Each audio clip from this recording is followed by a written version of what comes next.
Hello दोस्तों, IGNOU B Ed 2018 के paper में आपका स्वागत है। स्टार्ट करते हैं हम वीडियो को। और ये हमारा रहेगा teaching learning and the school, यानी कि शिक्षण अधिगम और विद्यालय से रिलेटेड है। इसका जो 56वां क्वेश्चन देखिए। अगर आपको वीडियो अच्छी लगे तो सब्सक्राइब करें और लाइक ज़रूर करें। रचनात्मक मूल्यांकन का उद्देश्य है रचनात्मक मूल्यांकन का उद्देश्य है शिक्षार्थी के प्रदर्शन ग्राफ की जांच करें। ग्रेड छात्र के सीखने के परिणाम है।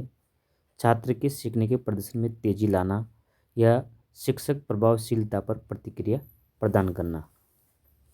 तो इसमें जो स्पष्ट और सही आंसर हो जाएगा हमारा कि जो रचनात्मक मूल्यांकन होता है वो छात्र के सीखने के प्रदर्शन में तेजी लाना, यही इसका मेन उद्देश्य होना चाहिए।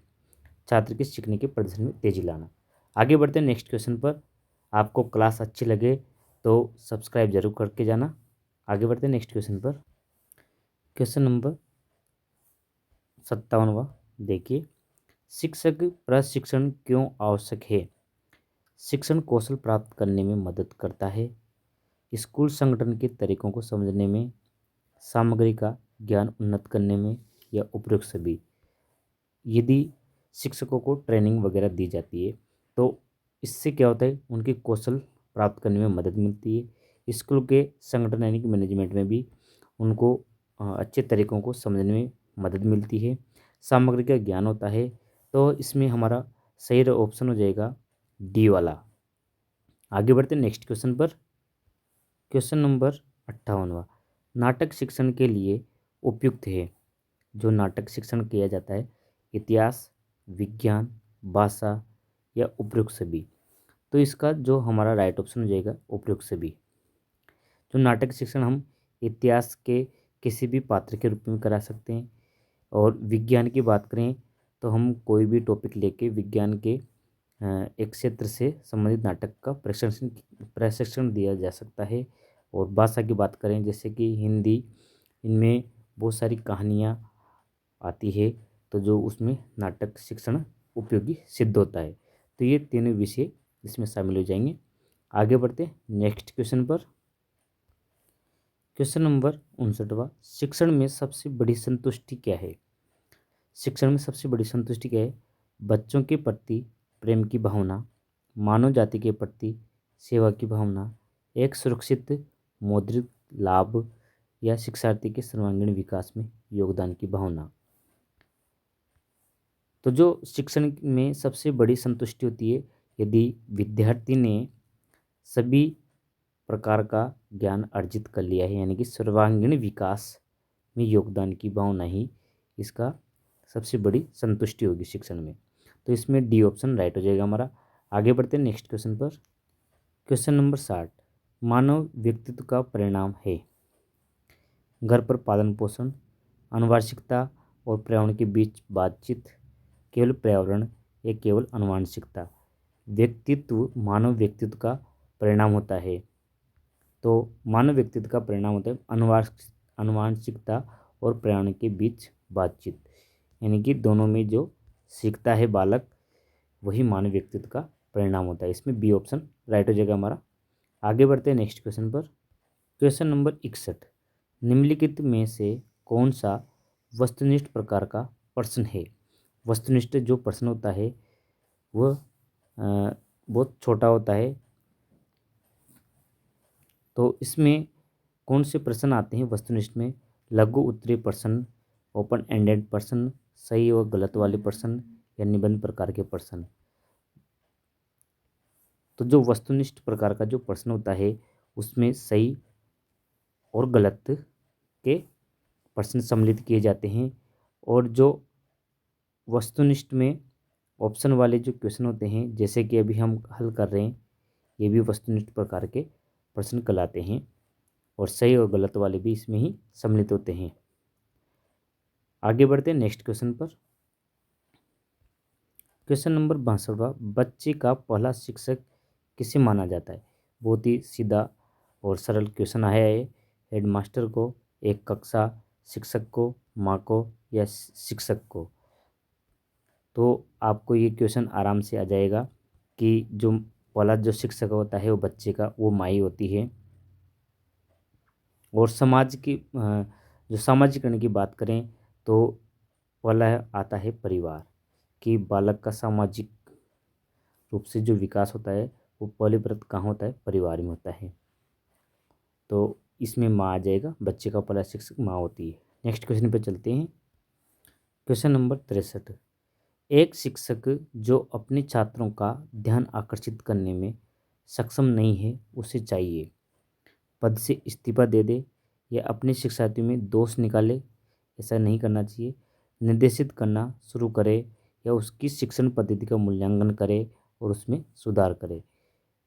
तो जो छात्र यदि का ध्यान आकर्षित करने में सक्षम नहीं है तो एक टीचर को ये कार्य नहीं करना चाहिए, पद और अपने शिक्षार्थी में दोष भी नहीं निकाल सकते हम, निर्देशित करना शुरू करें, उनको निर्देशित भी नहीं कर सकते। तो क्या करना चाहिए, उसे अपनी शिक्षण पद्धति में का मूल्यांकन करना चाहिए कि कोई कमी तो नहीं है और उसमें थोड़ा सुधार लाना चाहिए जिससे कि बच्चों का ध्यान आकर्षित किया जा सके। आगे चलते हैं नेक्स्ट क्वेश्चन पर। 64वां है, ब्लैक बोर्ड को शिक्षण सहायता के किस समूह श्रेणी में शामिल किया जा सकता है। जो ब्लैक बोर्ड होता है वो कौन सी शिक्षण सहायक सामग्री होती है, ऑडियो सहायक सामग्री, दृश्य सहायता, श्रव्य दृश्य सहायता या इनमें से कोई नहीं।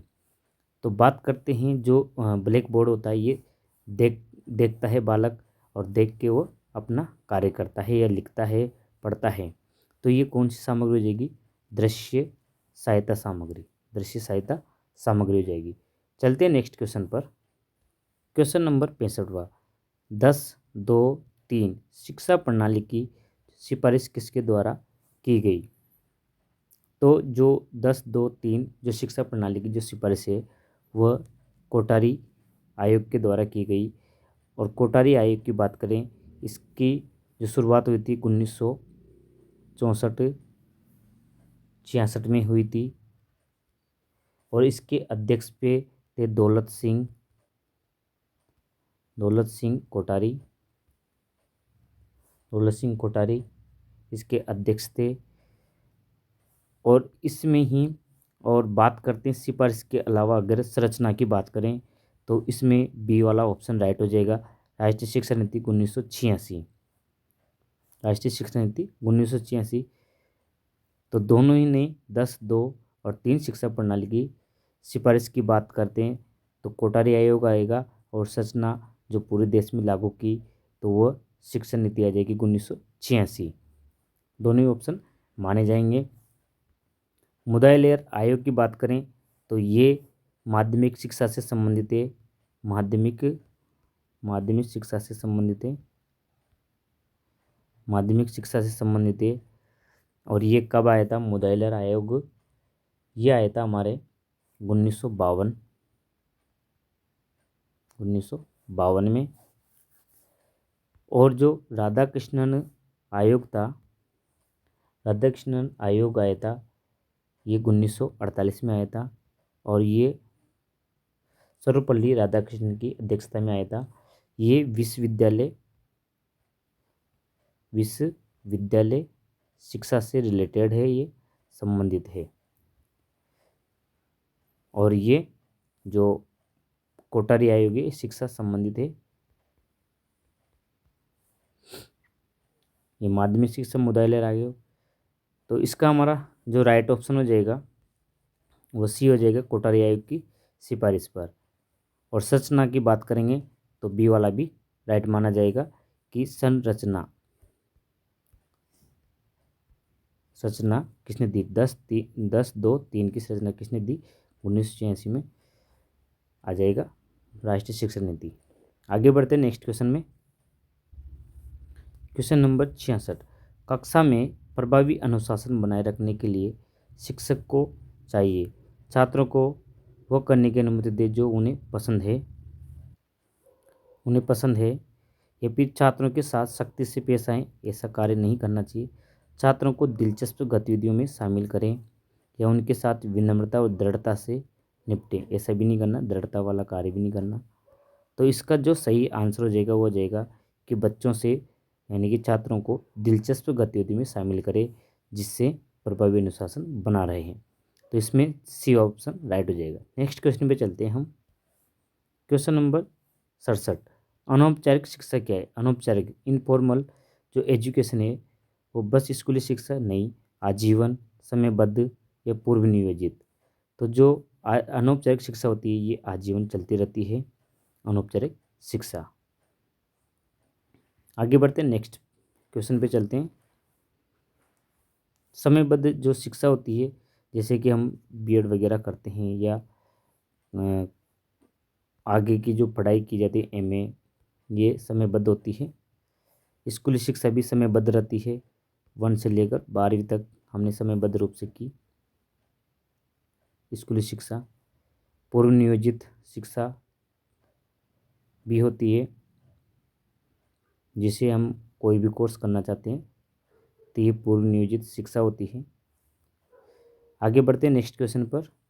और जो आजीवन चलने वाली जो परीक्षा जैसे कि आजीवन जो अनौपचारिक शिक्षा है, घर बैठ के जो पढ़ाई करते हैं वो अनौपचारिक शिक्षा के अंतर्गत आती है, जीवन भर आजीवन चलती रहती है। आगे बढ़ते हैं नेक्स्ट क्वेश्चन पर। 68वां क्वेश्चन है मानसिक स्वास्थ्य है कुसमायोजन के लक्षण। संपूर्ण व्यक्तित्व का सामंजस्य, कामकाज, भयानक उत्साह, गुस्सा दिखाना। जो मानसिक स्वास्थ्य होता है जिसमें गुस्सा दिखाना नहीं आएगा, भयानक उत्साह भी नहीं आएगा, गुस्सा समायोजन भी नहीं आएगा। तो इसका जो हमारा राइट ऑप्शन हो जाएगा वो हो जाएगा संपूर्ण व्यक्तित्व का सामंजस्यपूर्ण कामकाज। बी ऑप्शन राइट हो जाएगा। आगे बढ़ते हैं नेक्स्ट क्वेश्चन। Question number 69। निम्नलिखित में से कौन मुख्य रूप से प्रौद्योगिकी के सॉफ्टवेयर पहलू से संबंधित है? Computer, TV set, floppy, script. जो प्रौद्योगिकी के सॉफ्टवेयर पहलू से संबंधित है तो इसमें हमारा जो राइट ऑप्शन हो जाएगा वो ए वाला हो जाएगा, कंप्यूटर। आगे बढ़ते हैं नेक्स्ट क्वेश्चन पर। Question number 70। संचार में मनोवैज्ञानिक बाधा है। संचार में मनोवैज्ञानिक बाधा है। शोर, गलत धारणा, अस्पष्ट शब्द या पूर्व ज्ञान। तो संचार में मनोवैज्ञानिक बाधा क्या है? गलत धारणा स्थापित करना, गलत धारणा स्थापित करना है। बी ऑप्शन राइट हो जाएगा ये मेरा। नेक्स्ट क्वेश्चन में बढ़ते हैं हम 71वें क्वेश्चन पे। पूछा क्या है हमारे से, केब का पूर्ण रूप क्या है? केब, CABE,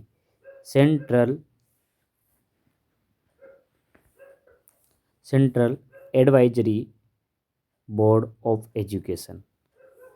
तो इसको बोलते हैं central advisory board of education, यानी केंद्रीय शिक्षा सलाहकार बोर्ड, यानी कि इसका राइट ऑप्शन हो जाएगा सी। और इसकी स्थापना की बात करें तो इसकी स्थापना हुई थी 1920 में, 1920 में हुई थी। ये तो थी केब की बात। इसके बाद एक और देखिए,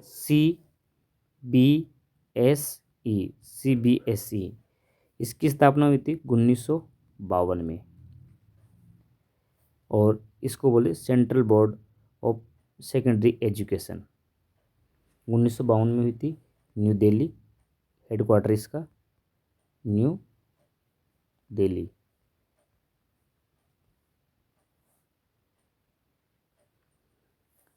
दूसरा है, एक और पूछा जाता है NCERT की, NCERT, और इसकी स्थापना थी 1961 में।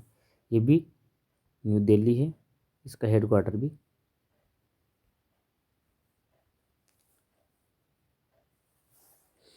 आगे बढ़ते हैं नेक्स्ट क्वेश्चन पर। Question number 72। निम्नलिखित में से कौन सी सहपाठ्यचर्या संबंधित गतिविधि नहीं है? सहपाठ्यचर्या संबंधित गतिविधि कौन सी नहीं है? एक प्रश्नोत्तरी का आयोजन बिल्कुल है। विद्यालय में आयोजित सांस्कृतिक कार्यक्रम ये भी है। स्कूल पुस्तकालय में एक जर्नल पढ़ना, नाटक प्रतियोगिता के लिए एक छात्र को नियुक्त करना ये भी है। तो कौन सा नहीं है वो आ जाएगा स्कूल पुस्तकालय में एक जर्नल पढ़ना। ये नहीं होगा इसमें सपाटीचर्या में। आगे बढ़ते नेक्स्ट क्वेश्चन पर। और लाइक और सब्सक्राइब जरूर कर लीजिए चैनल। अभी तक आपने चैनल को सब्सक्राइब नहीं किया तो वो जरूर कर लीजिए और लाइक ज़रूर कर दीजिए। कमेंट करके ज़रूर बताएं अगर कोई किसी क्वेश्चन में कोई मिस्टेक रह जाती है तो आप मुझे बता सकते हैं, हम उसमें कमेंट करके सही कर सकते हैं। क्वेश्चन नंबर डाल के आप मुझे बताइए। किसी की कोई गलती नहीं रहना चाहिए, आप बता सकते हैं कमेंट करके। आगे बढ़ते हैं नेक्स्ट क्वेश्चन पर। आगे है क्वेश्चन 73वां। मूल्यांकन सुनिश्चित करता है सीखने के उद्देश्यों को कितना प्राप्त किया गया है, शिक्षण प्रक्रियाओं की कमजोरी या सुदृढ़ीकरण और प्रतिक्रिया, उपयुक्त सभी। तो मूल्यांकन सुनिश्चित करता है कि सीखने के उद्देश्यों को कितना प्राप्त किया, बिल्कुल सही है। शिक्षण प्रक्रियाओं की कमजोरी का भी पता लगता है इससे। सुदृढ़ीकरण और प्रतिक्रिया भी हमें प्राप्त होती है। तो इसका हमारा डी ऑप्शन राइट हो जाएगा। मूल्यांकन से ये सभी कार्य सुनिश्चित किए जा सकते हैं। आगे बढ़ते हैं नेक्स्ट क्वेश्चन पर। क्वेश्चन नंबर 74 है शिक्षा में कार्य अनुभव का अर्थ है। शिक्षा में कार्य अनुभव का अर्थ है छात्र में काम के प्रति सही दृष्टिकोण पैदा करना, बिल्कुल। जीवन यापन के लिए उत्पादक कार्यों में भाग लेना, बिल्कुल सही। स्कूली जीवन और के बीच की दूरी को पाटने के लिए यानी कि हटाने के लिए, बिल्कुल सही। तो इसका हमारा सही ऑप्शन हो जाएगा डी, यानी कि ये सभी कार्यान्वयन से रिलेटेड है। आगे बढ़ते हैं नेक्स्ट क्वेश्चन पर। 75वां क्वेश्चन है यदि कोई बच्चा कक्षा में रुचि नहीं ले रहा है तो शिक्षक को ये करना चाहिए। यानी कि अगर बच्चा रुचि नहीं ले रहा है कक्षा के अंदर तो उसको क्या करना चाहिए, अधिक होम असाइनमेंट दें, माता पिता को रिपोर्ट करें, शिक्षण सहायक सामग्री का उपयोग करें, इंटरैक्टिव गतिविधियों के माध्यम से छात्रों को शिक्षण अधिगम में शामिल करें। तो इसका सही और स्पष्ट आंसर हो जाएगा डी, कि उनको इंटरैक्टिव गतिविधियों के माध्यम से छात्रों को शिक्षण अधिगम में शामिल करें तो वो बच्चे रुचि लेना शुरू कर देंगे। तो 75वां में डी ऑप्शन राइट हो जाएगा हमारा। आगे बढ़ते हैं नेक्स्ट क्वेश्चन पर। Question number 76। शिक्षण में विद्यार्थियों की अधिकतम भागीदारी किसके द्वारा संभव है। यानी कि वह कब पढ़ाई में रुचि ले। तो इसके लिए आपको क्या करना चाहिए, व्याख्यान विधि अपनाना चाहिए, पाठ्यपुस्तक, चर्चा विधि, ऑडियो वीडियो सहायता। तो इसमें विद्यार्थियों की अधिकतम भागीदारी चर्चा विधि में हो जाती है। यानी कि वाद संवाद जो विधि है उसमें ही, वाद विवाद विधि में या चर्चा विधि में विद्यार्थी अधिकतम भागीदारी निभाते हैं। तो इसमें सी ऑप्शन राइट हो जाएगा हमारा। आगे बढ़ते हैं नेक्स्ट क्वेश्चन पर। Question number 77। एक अच्छी पाठ्यपुस्तक के मापदंड नहीं होते। शिक्षार्थी के अनुकूल हो, बिल्कुल। सामग्री का तार्किक अनुक्रम बिल्कुल होना चाहिए। उच्च लागत, ऐसा नहीं। इंटरेक्टिव भाषा, बिल्कुल सही। तो उच्च लागत से इसमें कोई मतलब नहीं है पाठ्य पुस्तक के मापदंड में, तो ये चीज़ की जरूरत नहीं है अच्छी पाठ्य पुस्तक में। सी ऑप्शन हो जाएगा हमारा 77वां में। नेक्स्ट क्वेश्चन पे चलते हैं हम। 78वां क्वेश्चन है कक्षा में धीमी गति से सीखने वाले विद्यार्थियों को होना चाहिए प्रेरित, अपेक्षित, सहानुभूतिपूर्वक व्यवहार किया गया, आसान असाइनमेंट दिया गया। तो यदि कोई बच्चा धीमी गति से सीखता है तो उससे सहानुभूतिपूर्वक व्यवहार करना चाहिए हमें और उसको समझा के आगे की स्तर तक लाना चाहिए। तो इसमें सी ऑप्शन राइट हो जाएगा हमारा। चलते हैं नेक्स्ट क्वेश्चन पर। और इस क्लास के हमारे 2 क्वेश्चन और बचे हैं। तो आपने अभी तक चैनल को सब्सक्राइब नहीं किया तो वो जरूर कर ले, बेल आइकन दबाना ना भूलें, लाइक शेयर जरूर करते रहें चैनल को। क्वेश्चन नंबर 79 है कक्षा प्रबंधन शैली का सबसे खराब प्रकार कौन सा है। निरंकुश, लोकतांत्रिक, सहकारी या सहभागी। जो शिक्षा प्रबंधन जो शैली होती है वो लोकतांत्रिक भी होती है, सहकारी भी होती है और सहभागी भी होती है। तो इसमें खराब प्रकार कौन सा हो जाएगा, ए वाला, यानी कि निरंकुश नहीं होना चाहिए कक्षा का प्रबंधन। आगे बढ़ते हैं नेक्स्ट क्वेश्चन पर और लास्ट क्वेश्चन इस क्लास का। Question number 80। व्यवस्थित रूप से ज्ञान प्राप्त करने के लिए सबसे उपयुक्त स्रोत कौन सा है। व्यवस्थित ज्ञान प्राप्त करने के लिए अधिकार से, व्यक्तिगत अनुभव से, वैज्ञानिक विधि के माध्यम से या विशेषज्ञ की राय से। व्यवस्थित ज्ञान रूप से ज्ञान प्राप्त करने के लिए हमें व्यक्तिगत अनुभवों की आवश्यकता पड़ेगी। हमारे अनुभव अच्छे रहेंगे तो हम व्यवस्थित रूप से ज्ञान प्राप्त करने में सही रहेंगे, और इसका सही स्रोत कौन सा होगा? व्यक्तिगत अनुभव। तो ये थी आज की हमारी क्लास। आपको कैसी लगी है? लाइक, कमेंट और शेयर ज़रूर कर दीजिए इस क्लास को, और आपने अभी तक चैनल को सब्सक्राइब नहीं किया तो वो ज़रूर कर लीजिए। फिर मिलते हैं ऐसी नई वीडियो के साथ। Thank you for watching video के साथ। थैंक यू फॉर वाचिंग, और इस सीरीज के साथ जुड़े रहिए मित्रों।